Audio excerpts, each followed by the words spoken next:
He is a trial attorney at Cohen Jensen. He was a Pepperdine baseball player. I've known him for over 25 years. He's developed a unique niche in the law where he is in trial literally, I don't know, somewhere just short of a dozen times a year, meaning his expertise in understanding how to argue to a jury. He's one of my good friends, and he now lives not in California, but in Dallas, Texas, and he is Dave Sugden. What's up, Dave? Hey, Will. How's it going? Good. And you have not, Dave, yet, because I am a failure as a friend, met one of my other lifelong friends who I've known for 25 some odd years, but he's been my buddy since law school at the University of Texas. He's one of the best criminal defense attorneys I know. He's from the Shapiro law firm. I know more about him than I should ever share with anyone on this program. It is Todd Shapiro as well on the Will Cain Show. What's up, Todd? Hey, Will, thanks for having me again. Yeah, I'm really happy that you're here, both of you. I'm glad you both are very serious and buttoned down to take on this very serious issue this morning. It's good to see you both in your professional environment. Here's where I want to start. I do believe this, and I want to say this to the audience. These two guys are not just my friends, but they're some of the best attorneys I know. So when we were going to talk about addressing live and analyze the testimony of Michael Cohen in the case against Donald Trump, I thought I want to go to two people who I know what they're talking about. So, Todd, let me start with you. I just want to start with an open-ended question. What do you make so far? We're half a day into Michael Cohen, into a case that's gone on now, I believe, in its third week against Donald Trump. What do you think about the testimony of Michael Cohen?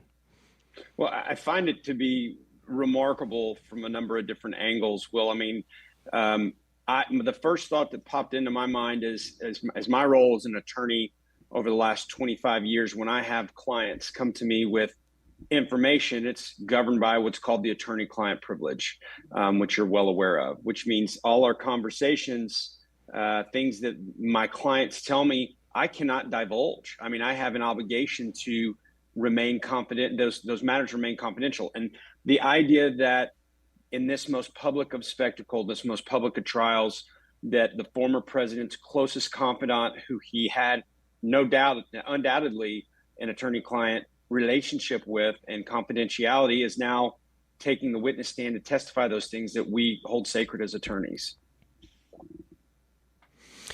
I still haven't received an adequate and satisfactory answer, Todd. You and I texted over the weekend on why there's not some protection for Donald Trump under the attorney-client privilege. I do have some answers to that perhaps this morning, but I find it odd it's not a bigger part of the story. What about you, Dave? What's your initial reaction to the testimony of Michael Cohen?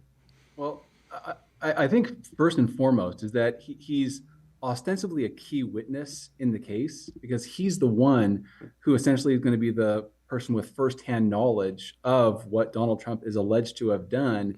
And yet we're in the third week. And I think what's going on is he's going to be a terrible witness. He's going to be awful. And so I think the prosecutors are sort of burying him at the end and sort of trying to get as much evidence as they can out first, and then hopefully making this key witness a footnote to the case.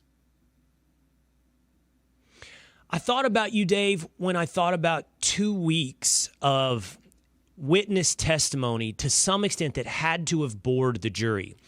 You know, you and I talk so much, and Todd, Dave is, outside of honestly what you do, Todd, and that is criminal law. In the civil world, I can't think of anybody who probably does more in the courtroom than Dave. And so you give a lot of analysis to Dave of performance and persuasion and the way you present something to the jury, understanding that they are emotional beings. They're not justice robots. And you have to think a lot about that and how you approach the jury. And I thought about you, Dave, when I saw witness after witness before you got to Stormy Daniels, before you got to Michael Cohen. And I wondered if you're not, as prosecutors, just boring the jury to the point of almost checking out of the trial. I did wonder about that performance, Dave. Yeah, I think that's true. And I think that the prosecutors probably prefer boredom over what could happen with Stormy and Michael Cohen. In other words, they've both had varying versions of what they're going to testify to at trial. Michael Cohen is a ex-con.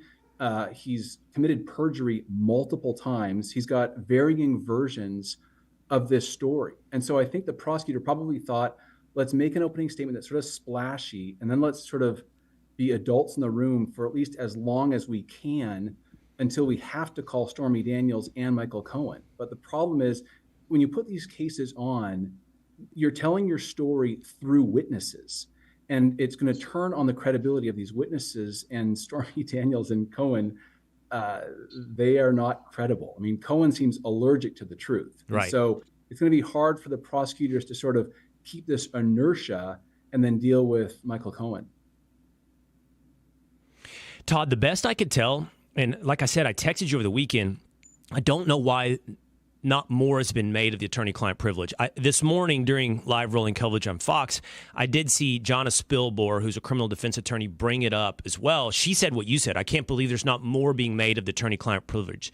Best I can tell, Todd, there's a fraud and crime exception to the attorney-client privilege, and that's at the heart of this case. The prosecutors are alleging fraud and crime.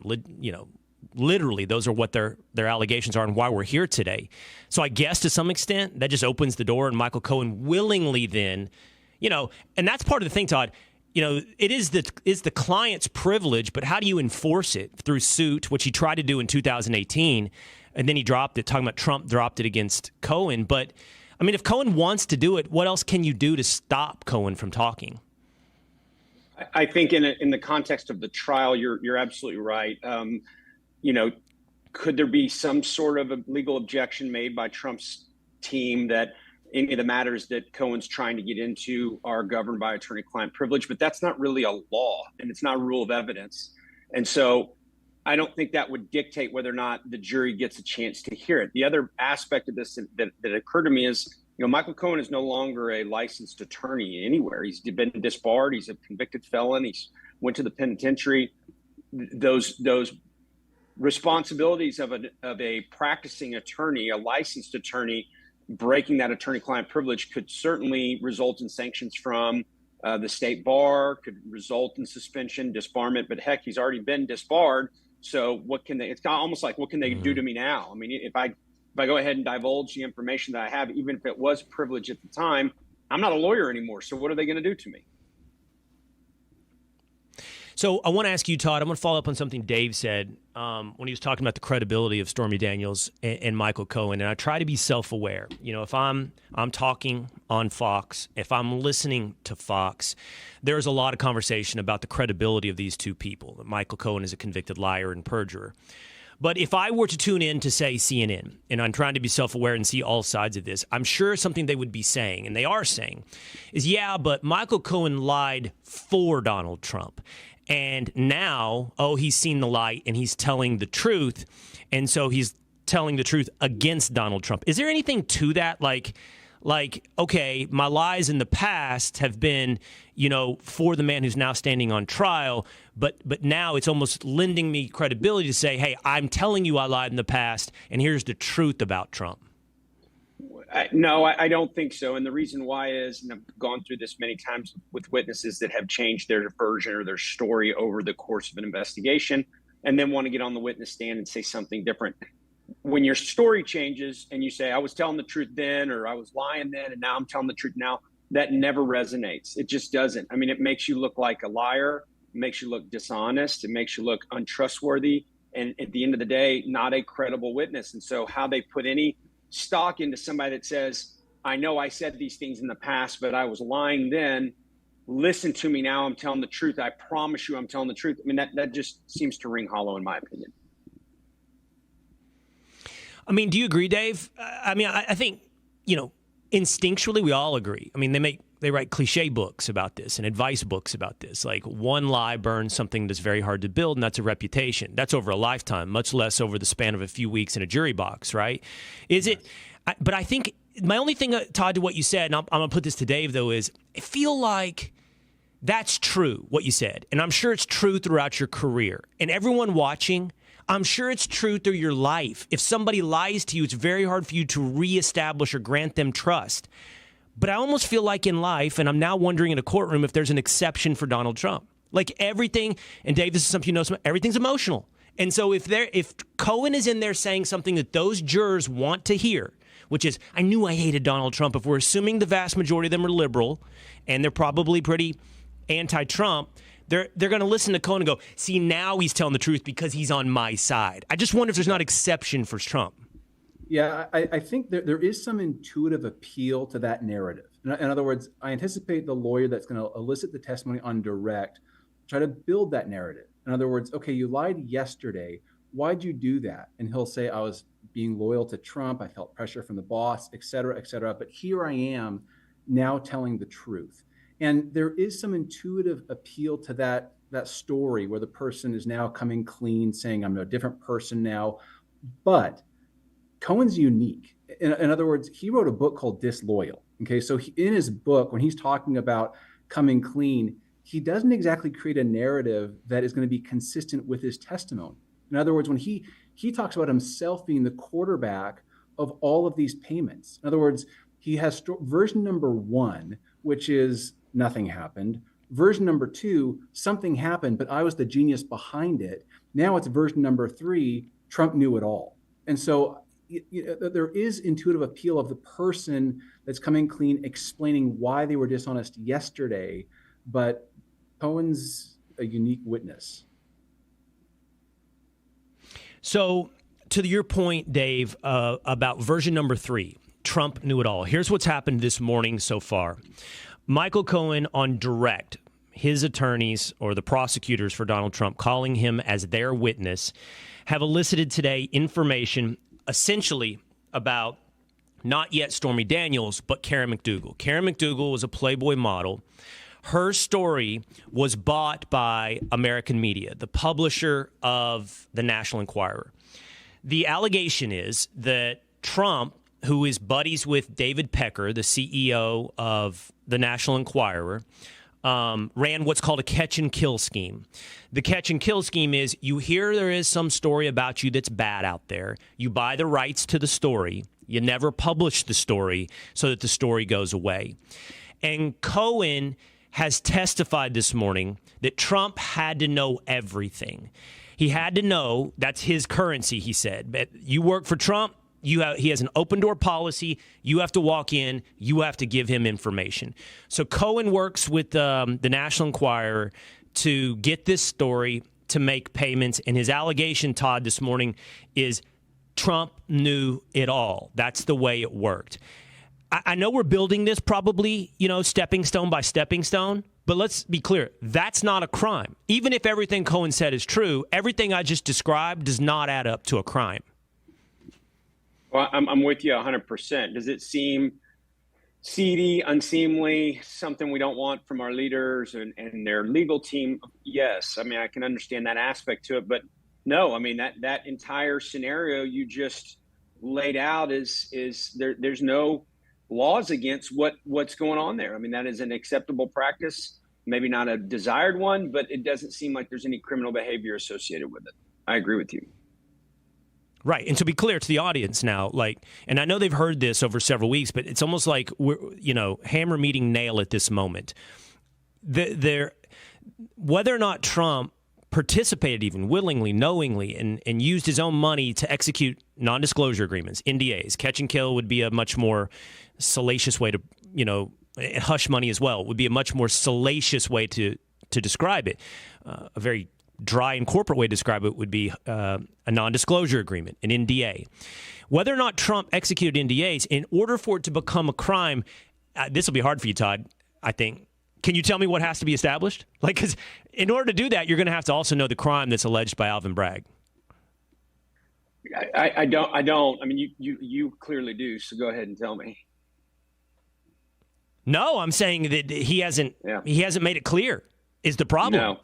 No. I'm saying he has to, in order for this to be a crime that has not run its statute of limitations, he has to prove that Trump not executed NDAs, but that he falsely recorded it in his company's bookkeeping. But that still wouldn't be enough. He'd have to show then that was in service of I don't know, running for president. This is where it's hard to define the crime, like campaign finance. My point is, and this is why I put that to you, because it's impossible to answer these questions, all we're doing so far is establishing something that is not a crime. Now, again, it could be a stepping stone, and maybe the prosecutors are leading Cohen up to this big hammer, meat, nail moment where he's got audio or he's got proof that Trump said, record it under legal expenses, even though I'm doing it to influence a potential presidential campaign? I think that's the leap. At least I have a difficult time with from a legal analysis standpoint. Is all these activities, the hush money, the payoffs, the India, whatever you want to call them. How do you then bridge that over to I'm using that to influence a presidential election? I think that's the missing piece to me. That okay, even if we believe all that stuff took place, now tell me how that goes from a moral issue and leaps over into a criminal issue by discussing how it connects to the presidential election. I think that's a very big disconnect for me, at least. It's establishing intent, right? So we're going to have to get inside Donald Trump's mind at some point. And Cohen's going to have to be, to your point, Dave, a credible person to tell us about the mindset of Donald Trump, Dave. Yes. And what's interesting is, after the McDougal piece ends, we then have the Stormy Daniels, because both McDougal and Stormy Daniels were represented by the same lawyer, a guy named Keith Davidson. And what Cohen's going to testify to, if it's consistent with the book, is that with Stormy Daniels, it wasn't a catch and kill. And what Cohen says is that the National Enquirer ultimately wasn't paid. And so the money had to come directly from Trump. And so in Cohen's book, he kind of chronicles himself being the quarterback of this. And so what Cohen does is take out a home equity, wire the money to a company Cohen set up, and then that company paid Daniels.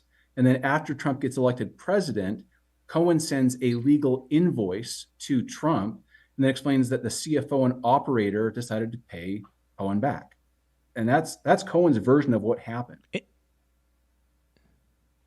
But if Cohen's the quarterback, Dave, if Cohen, and he previously said that he was, now he's testifying that Trump is always the quarterback of this entire deal, right? But if you establish that Cohen is the quarterback, is that game, set, match? For Trump? Yeah, I mean, I don't know that would be game, set, match, right? You could establish that Cohen's the quarterback, but Trump still understood and had full knowledge this was happening from A to Z, meaning the payments were being made and they would be recording incorrectly if his motivation, and then we get to the crime part I was talking about with Todd, if his motivation was to further his campaign. Is it important if Trump is or is not the quarterback? I think it's a fact. I mean, again, I'm not a criminal defense attorney, but I imagine that it has to, the mens rea, showing the intent of what is going on. And so what they'll have to establish is that Trump sort of understood what was happening, as opposed to saying, guys, take care of it and figure out the details. Okay. All right. So then I'm going to play this for you, Todd. Okay. So what you're saying, Dave, is it's not just going to, if it is just vague in Trump's mind, I've got this issue, you're dealing with it, take care of it. It absolves Trump of mens rea, of the intent, of the knowledge of a crime. So Todd, I'm going to ask you if you agree with that, but listen real quick to this and you see if you think this is any kind of compelling evidence. Here's audio from what happened today. It is a phone call recording that Cohen took when talking with Trump, and it was introduced as evidence. I think this goes away quickly. I think it's probably better. Do the Charleston thing, just this time. Yeah, in 2 weeks it's fine. I think right now it's better. Okay, honey. You take care of yourself. Thanks, Pam. Yep, I'm proud of you. So long. Bye. What's up, Mike? Great poll, by the way. Yeah. Seen it. Great poll. Making progress. Big time. And you guys are good guy. Oh, Pastor Scott? I can't believe it. No, Pastor Scott. What's happening? Oh, no. He's... Can we use him anymore? Oh, yeah. 100. No, you're talking about Mark Burns. We've told him to... I don't mean that. Mark Burns. Can we use him anymore? No. Richard Lefrak, I'm sorry, Richard Lefrak just called. He just had, we have a chance, he had an idea for you. Okay. So we got served from the New York Times, I told you this, regarding to unseal the divorce papers with Ivana. We're fighting it. Kaslowitz is going to... You'll never be able to get that done. Never. Kaslowitz doesn't, they'll ever be able to... All right, pause it right there. Here's what's happened in this call so far. Michael Cohen's walked in with an iPhone. He's standing in front of Trump. He's testified this morning that Trump was unaware that this was being recorded. Back to the attorney-client privilege, Todd. This is crazy. Cohen is recording this conversation. Trump's on the phone. Go ahead. It just cuts right at the heart of what why at that point in time in his life, where he was devoted to Donald Trump, he was his personal attorney. There was no sign of turbulence or trouble in the water. Why is he rolling tape at that point? Why is he recording his conversation? So his answer, imagine. His answer to that is he says he's doing it for David Pecker at the National Enquirer. He's saying he has said David Pecker wanted proof that Trump was going to pay him for killing that story, and so he's recording it to show Pecker, here's a commitment from Trump to pay. He's also saying Trump was unaware of that. So, I mean, it's just seedy either way. Even if that's your motivation, you would think, hey, I'm letting David know this is happening. But when the recording starts, Trump is on the phone with somebody he describes as honey, right? I don't know. Ivanka, I don't know, Melania, who knows? And then he hangs up and goes, what's up? And Cohen says, oh, some polls out, great polls, nice job. And then he says, there's a New York Times potential story coming out that's going to unseal the divorce records of you and Ivana. And Trump's like, that's ridiculous. How are you going to get into that? Now we'll pick it up, should come to par about where Cohen starts saying something to Trump about David Pecker and the National Enquirer and Karen McDougal. Listen. Be accomplice. They don't have a legitimate purpose. And you have a woman that doesn't want to unseal. Correct. So you've been handling it. Yes, and it's That's been going on for a while. for about 2-3 weeks now. All you have to do is delay it for. Even after that, it's not going to ever be opened. There's no purpose for it. Told you about Charleston. I need to open up a company for the transfer of all of that info regarding our friend David, so that I'm going to do that right away. I've actually come up and I've spoken to Alan Weisselberg about how to set the whole thing up with So what are we going to pay? funding. Yes, and it's all the stuff. All the stuff, because you never know where that company, you never know where he's going to be. Gets hit by a truck. Correct. So I'm all over that, and I spoke to Alan about it when it comes time for the financing, which will be. Listen, what financing? We'll have to pay you. So I'll pay with cash. no. I got no. Hey, Don, how are you? Okay, so Todd, just I'll put that to you. What happened at the very end is the key it seems to be an evidentiary key. This morning, he says, I need to set up a company for our friend David. He's testifying today. That's David Pecker at the National Enquirer. And then he says, as to the financing, and Trump goes, what financing? And he goes, well, we gotta pay him something. And Trump says something about cash, where then Cohen goes, no, don't worry. I got that. Don't worry, I got it. That seems a little key. I want to put that to both of you, but Cohen's kind of saying, I'm going to take care of this, and then you'll get legal services bill later, which is exactly what happened, instead of I don't know. How do you see that evidence right there, that call, Todd? I just don't see where any of those discussions violate the law. I just don't really understand. I mean, they're doing things that seemingly are protected. You've got to pay somebody, they want a service, you're going to pay them, whatever you want to call it. There's no connection to protecting Trump as it pertains to his presidential election campaign in that call. That seems like a normal conversation between an attorney and his client discussing legal matters that do not cross over to me into the criminal realm. That's the best I can say it. What do you think, Dave? Yeah, I tend to agree. And I think that the David isn't David Pecker in that call. I think it's David Dennison. Really? Because in the agreement between Stormy Daniels and either Cohen, Trump, whatever, they used pseudonyms. And so it was between like a Peggy Peterson and a David Dennison. And so that when they talk about setting up this company, that's not the catch and kill. So they're talking about the Stormy Daniels deal. And so what Cohen is telling him is we have to set up this company for our friend David. I think that's what he's referring to there. But again, it doesn't necessarily show Trump's knowledge of what is going on. It may be seedy, it may be dirty, but in terms of it being a crime, I don't see it. So that's key. That's where I hate to get stuck in the mud because I feel like we've been here for 2 weeks, but that's where we are. What's happening with Cohen today, what happened last week with Stormy Daniels, is confirmation of something seedy or dirty. Unfortunately, for everyone watching and listening, it's also fairly common. Now, it's not common that everybody you know out there is having affairs and signing NDAs to cover them up, but probably way more celebrities than you realize are doing something like that.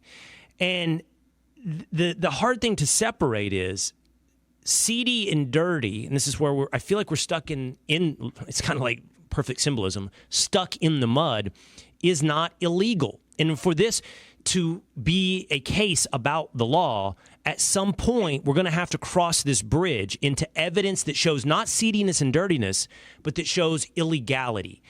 And Dave, I'll go to you. Like, what do you think? We're half a day in to what will probably be at least 2 or 3 days of direct, would be my guess, with Michael Cohen. What can he offer us before this is over that's going to cross that bridge from seedy and dirty to illegal? It's a good question. It's a good question. I think that the idea is sort of the cover up of the payments ultimately. In other words, they set up this company. Michael Cohen takes a home equity line of credit out, pays the company pays Stormy Daniels. And then I think it's after the election, he sends invoices to be reimbursed, and they're characterized as legal expenses. And I suppose that is where the alleged fraud is, or to the extent that campaign money was used to pay legal expenses. They're saying, hey, that's a big no-no because you're using campaign money to pay this hush money payment. I imagine that's where it is. But in terms of going back to... I don't think that is. Yeah, the ultimate payment... I don't... Go ahead. No, go ahead. I don't think it's about... I mean, it's hard. You're not off base to say it's about campaign finance. Like, did you use campaign funds? Because if Alvin Bragg leaves the ultimate crime kind of this elusive carrot at the end of a stick that you're chasing, it's hard to know. And this is what Trump's complaint has been. What am I defending myself against, right? What is the allegation of the crime beyond the bookkeeping crime, which has run its statute of limitations? They have to prove that, but then they have to prove this other crime on top of it to make it. And it's just hard because it's ill-defined, it's undefined, and I don't know how you cross that bridge. The prosecutor has to cross the bridge. I can't believe, Todd, the defendant doesn't have to have more knowledge of, like, what are you charging me with? Like, what is we're halfway into a trial. What is the specific allegation that told the statute of limitations and gets me sitting here today? Well, they know what the allegations are. The indictments are right there in front of them, so they know the wording specifically of what must be proven beyond a reasonable doubt for him to be found guilty of any of these offenses. That's up to you can take that back to any criminal case. It's up to the prosecution. They've got the sole burden of proof. They've done the accusing. They must do the proving, meaning they have brought the charges. They went to the grand jury. They got indictments. They worded those the way they wanted them with the evidence they believe they have. Now it's time to prove it in a court of law. And that's the beauty of our system, is an accusation alone is not enough. You've got to be able to prove it when the chips are down and it's time to take it in front of a jury. No, I mean, that's the idea of the system. I'm not sure it's always the execution of the system. Last thing, Todd, I'm going to ask you about this. There's 2 lawyers on that jury. We're sitting here today talking about attorney-client privilege. We're sitting here today talking about making the leap from dirty and unseemly into illegality. What do you think about the existence of those 2 lawyers? Like, is that good or bad for the defense, for Donald Trump? Well, I mean, I guess it depends upon what kind of lawyers they are. What's their experience, in the criminal world.